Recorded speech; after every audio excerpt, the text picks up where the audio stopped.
napapansin itong aking pagtingin. Hi guys, ako si Neo Domingo at papunta tayo ngayon sa Glorieta 4 sa Makati para mangharana sa isang napaka-special na babae, sa girlfriend ni Sir Jeffrey. So sana magustuhan ni Ida yung pag-aaral natin mamaya. May goal tayo, dapat mapaiyak natin siya tulad ng first time natin sa kanila. So tignan natin mamaya guys. Abangan natin yan, bye bye. Ako namin na magpapawi sa lungkot ng buhay mo. Ako ang tubig na lulunas sa uhaw ng puso mo. Ako ang ilaw na gagabay sa madilim ng mundo mo.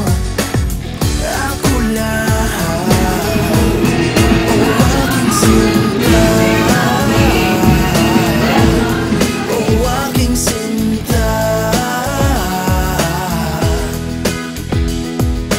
Di mo napapansin itong aking paglambing.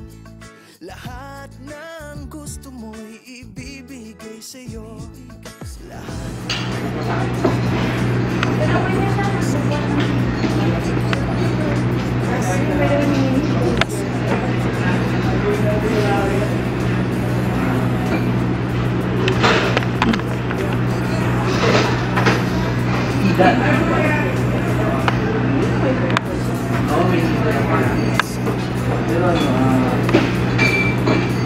Very favor.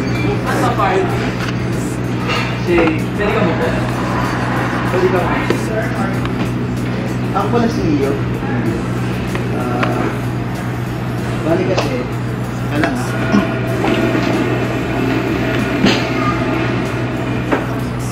Ako si Neo Domingo. Tapos, pinapunta ako dito kay ako, ni Jeffrey. Kaya mo siya? Balik na ako birthday mo ngayon. So meron siyang special na regalo para sa iyo. Yun, naharanahin kita, share din kita. Tapos yung mga songs na kakantayin ko, siya mismo pumili para sa iyo. So sana magustuhan mo at yun, mag-enjoy ka. Okay lang?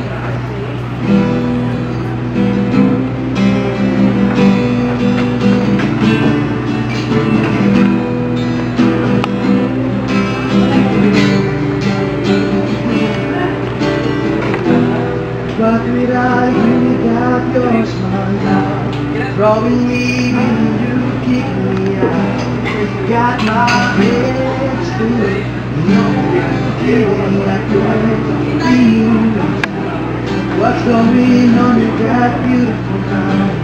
I'm in your magical mystery night, and I'm so used to know what it means. I'll be alright.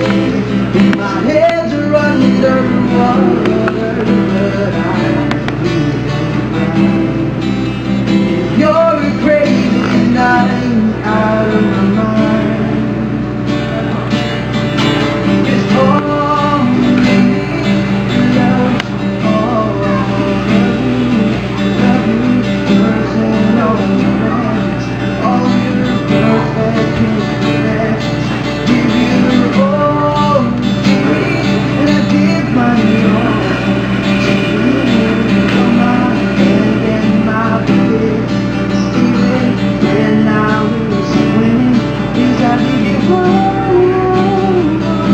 all of me, and you give me all of you. Is I give you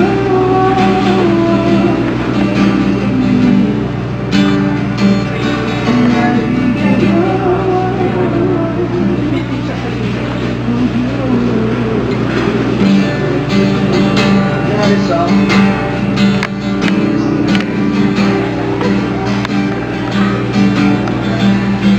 So parang para kay Sir Jeffrey na kahit malayo sa party, para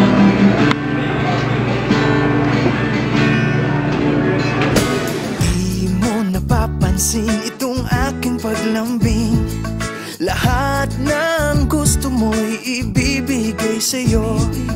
Lahat ng tala ay iaalay sa'yo. Bigyan lang ng pag-asa ang puso kong ito. Pagbigyan mo na, o pagbigyan mo na.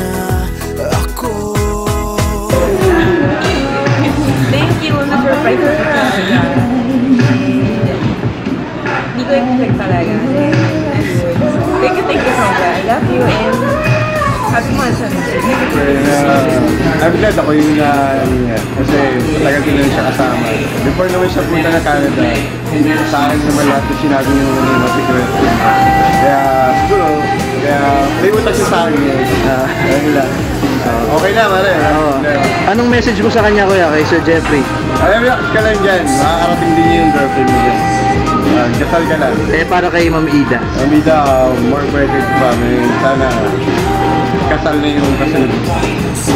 May idea kayo? May idea ba kayo sa surprise ni Sir Jeffrey para sa kanya? Actually, wala. Totally wala talaga akong idea. But knowing Ray, I'm expecting na meron siyang gagawin something different for this celebration ni Ida.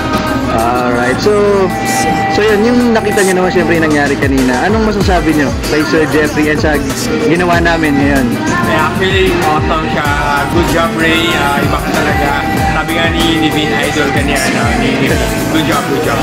Alright, ano na lang pong message niyo sa kanilang dalawa? Well, more years to come between you guys. Kahit long distance, ganun talaga. Pero in the end, magkikita pa rin naman kayo. Good luck or power to you. Isang last na lang, sir, message niyo kay Ma'am Ida dahil birthday niya. Anong wish niyo or... Ida, happy birthday. Alam ko, this would not be the last. And marami pong birthday na mangyayari. And keep smiling. You know, yun yung asset mo. Kanina, anong masasabi niyo? Sweet. Ang sweet. Kilala niyo rin ba si Sir Jeffrey? Epok. Yan. So, ano masasabi niyo sa ginawa ni Sir Epok? Sobrang sweet. Grabe. Nakakatawa. Ikaw? Hindi ko kalala yung boyfriend ni Mavida personally, pero nakikwento niya. Tapos yun, ang sweet nung pagkakagawa. So, ano naman masasabi niyo kay Ma'am Ida? Birthday message niyo? Happy birthday. Sana magpapakilala ko siya. Tapos love niya, sana mas tumagal pa sila. Yung relationship nila. Ikaw? Happy birthday din kay Ma'am, kay Ma'am Ida. More blessings to come. Sana maging successful pa siya sa future career and love life. Ayan, successful yung ginawa natin pangaharana kay Ida. Nakapaiyak natin siya mga loves. Pero kagandahan doon, years of joy naman. So, I'm sure masaya siya sa birthday na kayo. At syempre, kanyang boyfriend na nasa Canada, Sir Jeffrey. Ang masasabi ko lang, tuloy nyo lang yung mamahalan nyo kahit magkalayo kayo. Basta talaga may tiwala kayo sa isa't isa. At yung love, solid na kayo. Makakasurvive din kayo. Walang araw, magsasama rin kayo dyan sa Canada or sa Pilipinas. And, kung mga loves natin na nakikinig, nakilala ba kayo na gusto nyo haranahin ko? I-tweet nyo lang sa akin yan sa @IFNeoDomito or mag-post lang sa aking page sa facebook.com/NeoDomito official fanpage para malaman natin kung sino yung susunod natin yung haranahin. Okay, mga loves, may tanong ako sa inyo. Gusto ko ba ang harana?